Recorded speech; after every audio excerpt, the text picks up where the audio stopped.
যে আমাকে এই ম্যাথটা দিয়ে দিছে, এই ম্যাথটাকে সমাধান করতে বলছে।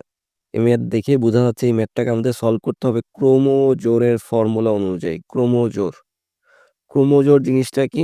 ক্রোমোজোর জিনিসটা হচ্ছে গিয়ে এই যে কমার আগে যে যতটুকু টার্ম আছে প্রথমটার আর এই দ্বিতীয়টার, এই দুইটাকে হচ্ছে আমরা ইকুয়াল লিখতে পারবো ক্রোমোজোরের শর্ত অনুসারে।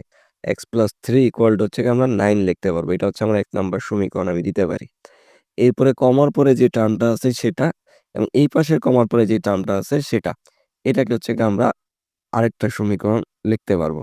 এটা হচ্ছে আমার 2 নাম্বার সমীকরণ। ঠিক আছে? এটা হচ্ছে ক্রোমোজোরের শর্ত অনুযায়ী হচ্ছে লেখা যায় যে কমার আগের শুরুরটা, এই পাশের কমার শুরুটা, অর্থাৎ এই পাশের প্রথম টার্ম, এই পাশের প্রথম টার্ম ইকুয়াল লেখা যাবে। এই পাশের দ্বিতীয় টার্ম, এই পাশের দ্বিতীয় টার্ম হচ্ছে আমার ইকুয়াল লেখা যাবে। এখন জাস্ট নর্মালি সলভ। এই 3টা ওই পাশে চলে গেলে হচ্ছে আমার মাইনাস হয়ে যাবে। তাহলে x ইকুয়াল টু হয়ে যাবে কত আমাদের 6। এই পাশে আইসা y, 2টা ওই পাশে চলে গেলে আমার মাইনাস হয়ে যাবে। তাহলে y ইকুয়াল টু হচ্ছে আমাদের 3। তাহলে আমাদের সমাধান x আর y এর যে মানটা সেটা হচ্ছে 6,3। এটা হচ্ছে আমাদের অ্যান্সার।